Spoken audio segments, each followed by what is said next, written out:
comment un homme paraîtrait-il juste devant Dieu?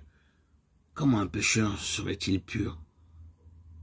Ce n'est que par Jésus-Christ qu'il est possible de se mettre en règle avec Dieu, de parvenir à la sainteté. Mais comment aller à Jésus?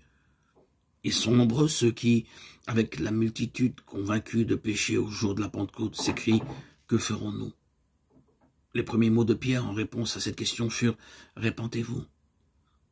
Un peu plus tard, il leur dit « Répentez-vous donc et convertissez-vous pour que vos péchés soient effacés ». Acte 2, 38, 3, 19.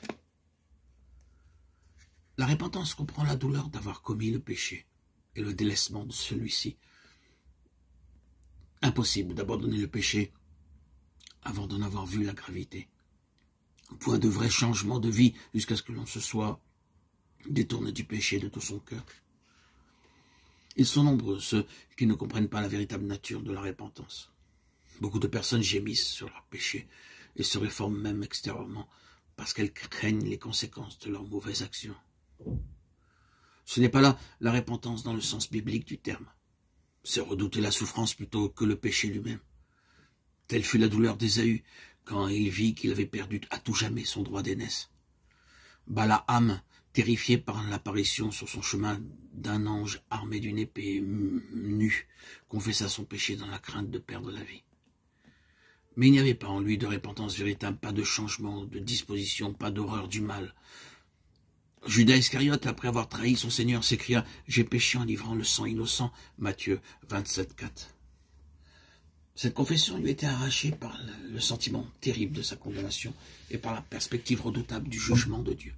Les conséquences de son crime le remplissaient de terreur.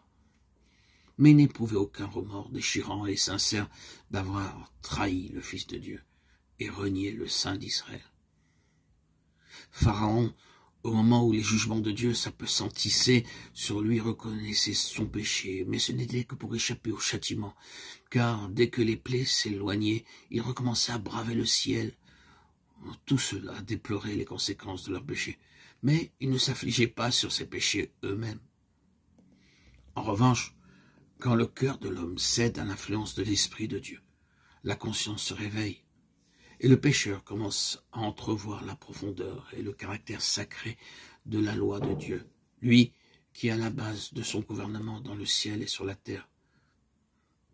La lumière qui, en venant dans le monde, éclaire tout homme. Jean 1,9 illumine les replis les plus secrets de son âme et met en évidence les choses cachées dans les ténèbres. La conviction du péché s'empare alors de son esprit et de son cœur, saisi du sentiment de la justice de Dieu. Le pécheur est terrifié à la pensée de paraître coupable et impur devant celui qui sonde les cœurs. Il voit l'amour de Dieu, la beauté de la sainteté, la joie de la pureté. Il désire être purifié et entrer en communion avec le ciel.